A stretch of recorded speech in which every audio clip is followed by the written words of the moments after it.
एक गांव में मोहन नाम का किसान रहता था। इस दुनिया में वह बहुत गरीब था।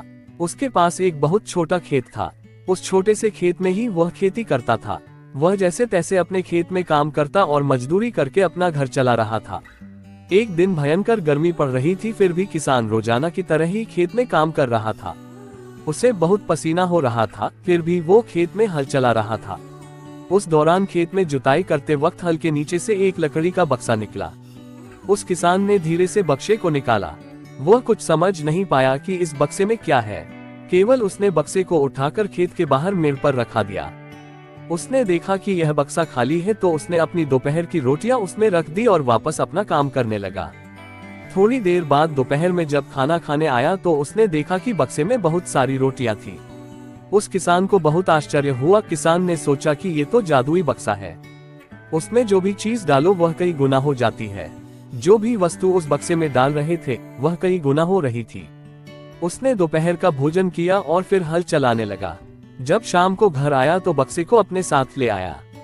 आज वह किसान बहुत खुश था, क्योंकि उसे लग रहा था कि शायद अब उसकी गरीबी दूर हो सकती है।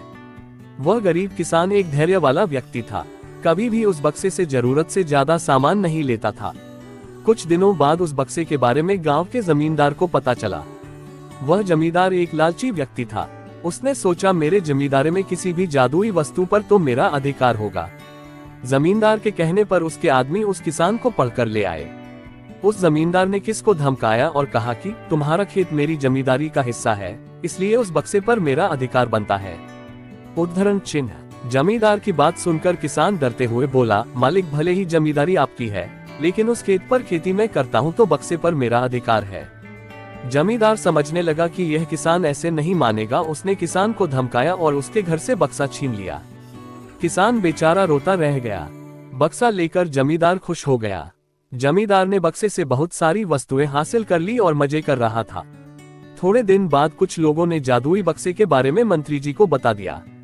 पहली बार तो मंत्री जी ने ध्यान नहीं दिया, लेकिन वापस कुछ दिनों बाद उन्होंने अपने एक आदमी को भेजकर बक्से की सच्चाई के बारे में पता करवाया। जब उस मंत्री जी के आदमी को बक्से की सच्चाई पता लग गई, तब उसने मंत्री जी को जाकर बताया। मंत्री जी ने तुरंत जमींदार को बुलाया और कहा, तुम्हारे पास जो बक्सा है वह तुरंत मुझे दे दो। जमींदार ने मंत्री जी से हाथ जोड़कर निवेदन किया कि कृपया बक्सा मेरे पास ही रहने दीजिए, उस पर मेरा अधिकार है। लेकिन मंत्री जी ने एक नहीं मानी और कहा कि यदि तुम मुझे नहीं दोगे तो मैं तुम्हारी जमींदारी समाप्त करवा दूंगा। जमींदार ने डर कर बक्सा सौंप दिया। उस बक्से को प्राप्त करने के बाद मंत्री और भी मस्त हो गया। अब तो विरोधियों को मंत्री की शिकायत करने का एक और अच्छा मौका मिल गया। विरोधियों ने मंत्री की शिकायत के साथ साथ बक्से की बात भी राजा को बता दी।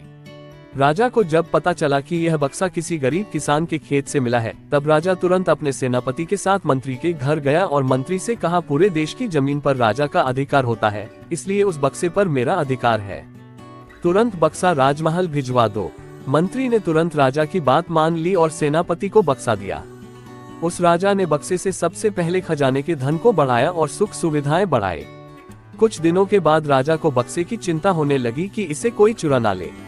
राजा उस बक्से को हमेशा अपने साथ रखने लगा। एक दिन राजा ने सोचा, इस बक्से में ऐसा क्या है, आखिर इसका रहस्य पता किया जाए। उस बक्से का रहस्य जानने के लिए राजा उस बक्से में बैठ गया। बाहर निकला तो उसके जैसे अनेक राजा बाहर आ गए। लोग नहीं पहचान पा रहे थे कि असली राजा कौन है। सभी राजा राज्य करने के लिए आपस में लड़ने लगे। ये बात किसान को पता चली तो वह बहुत दुखी हुआ। उसने स्वयं को कोसा और विचार किया कि अगर मैं उस बक्से को जमीन में गाड़ कर रख देता तो बहुत अच्छा होता। इसलिए कहा जाता है कि लालच बुरी बला है। अगर आप भी ये मानते हैं तो इस चैनल को सब्सक्राइब कर लें। धन्यवाद।